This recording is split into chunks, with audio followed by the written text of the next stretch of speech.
Welcome to Telangana వెలుగు. నేను మీ రాజు. Pawan Kalyan next home మంత్రి అని తన మనసులోని మాట చెప్పారు triple R. So Raghurama Krishnaraju గారు ఈరోజు ఒక చిట్ చాట్ లో పవన్ కళ్యాణ్ కి హోం మంత్రి అవ్వాలని ఉంది.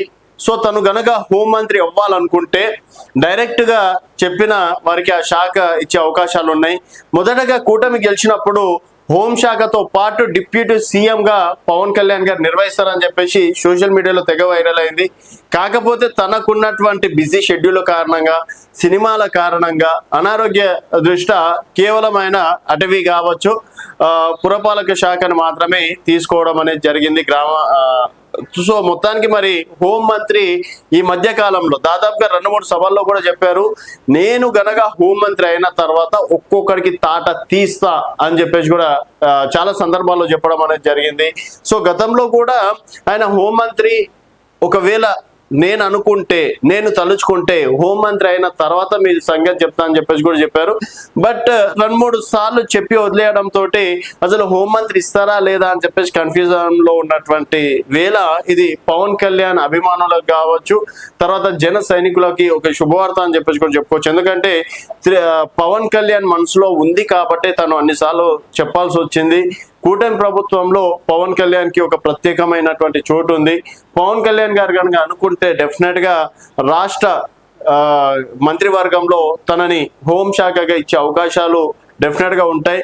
ఎందుకంటే ఎన్నో సందర్భాల్లో చంద్రబాబు నాయుడు గారు కూడా ఈరోజు కూటమి ప్రభుత్వం ఏర్పడింది, మనం అధికారంలోకి వచ్చినామంటే దానికి కింగ్ మేకర్ గా పవన్ కళ్యాణ్ గారు ఆ రోజు మన వెంబడి నడిచారు కాబట్టి ఈరోజు మనం కూటమి ప్రభుత్వం సక్సెస్ఫుల్ గా నడపగలుగుతున్నాం అని చెప్పేసి లోకేష్ గారు కావచ్చు, చంద్రబాబు నాయుడు గారు చాలా సందర్భాల్లో చెప్పడం అనేది జరిగింది.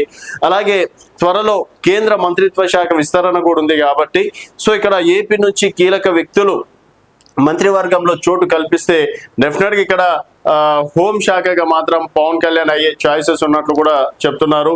అండ్ నిన్న మొన్నటి వరకు ఒక లెక్క ఈరోజు త్రిబుల్ ఆర్ గారు కూడా పవన్ కళ్యాణ్ గారి గురించి పాజిటివ్ గా మాట్లాడడం, తర్వాత నాకు హోంమంత్రి అవ్వాలనే అవకాశం ఎలాగూ లేదు, బట్ పవన్ కళ్యాణ్ గారికి అయితే హోంమంత్రి అవ్వాలనే అవకాశం ఉంది. అండ్ తను తలుచుకుంటే మాత్రం డెఫినెట్ గా హోంమంత్రిగా ప్రమాణ స్వీకారం చేస్తారని చెప్పేసి చెప్పారు. సో తన చేతిలో ప్రస్తుతానికి ఒక 2 సినిమాలు అయిపోయిన తర్వాత హోంమంత్రిగా చార్జ్ తీసుకునే చాయిసెస్ ఉన్నట్లు కూడా తెలుస్తుంది. మరి దీనికి మాత్రం చంద్రబాబు నాయుడు గారు నో చెప్పారు అని చెప్పేసి కూడా చెప్పుకోవచ్చు. సో మిగిలిన 2.5 సంవత్సరాల తర్వాత, అంటే ఇప్పటికీ దాదాపుగా 2 సంవత్సరాలు కంప్లీట్ అయిపోయింది. సో ఇంకొక 4-5 నెలల తర్వాత పవన్ కళ్యాణ్ గారు హోంమంత్రిగా ప్రమాణ స్వీకారం చేశారని చెప్పేసి కూడా అక్కడ ఉన్నటువంటి రాజకీయ విశ్లేషకులు చెప్పినటువంటి మాట.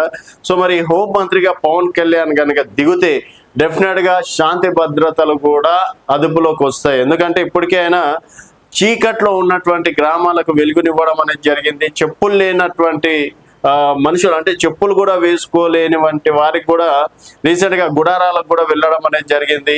సో తను రోడ్లు వేపియడం కావచ్చు, తర్వాత ప్రతి ఒక్కటి అంటే తన శాఖ పరిధిలో ఏమేం కావాలో అనుకున్నది, అలాగే అటవీ శాఖకు సంబంధించి కూడా ఇతర రాష్ట్రాలతో కొలబరేట్ అయ్యి కూడా తను చేసినటువంటి పనులు అందరికీ తెలిసిన విషయమే.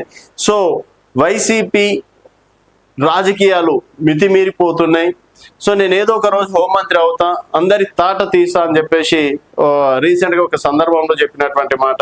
సో ఇట్లా పవన్ కళ్యాణ్ గారు చెప్పడం, తర్వాత త్రిబుల్ ఆర్ గారు చెప్పడం తోటి త్వరలో హోంమంత్రిగా ప్రమాణ స్వీకారం చేస్తే చూడాలని చెప్పేసి చాలా మంది కళ అని చెప్పేసి కూడా చెప్పుకోవచ్చు. మరి డిప్యూటీ సీఎం పవన్ కళ్యాణ్ గారు హోంమంత్రిగా ఉంటే డెఫినెట్ గా ఆంధ్ర రాజకీయాలు అనేది చేంజ్ అవుతాయని మీరు భావిస్తే మీ అభిప్రాయాల కింద కామెంట్ రూపంలో తెలియజేయండి. చూస్తూనే ఉండండి తెలంగాణ వెలుగు.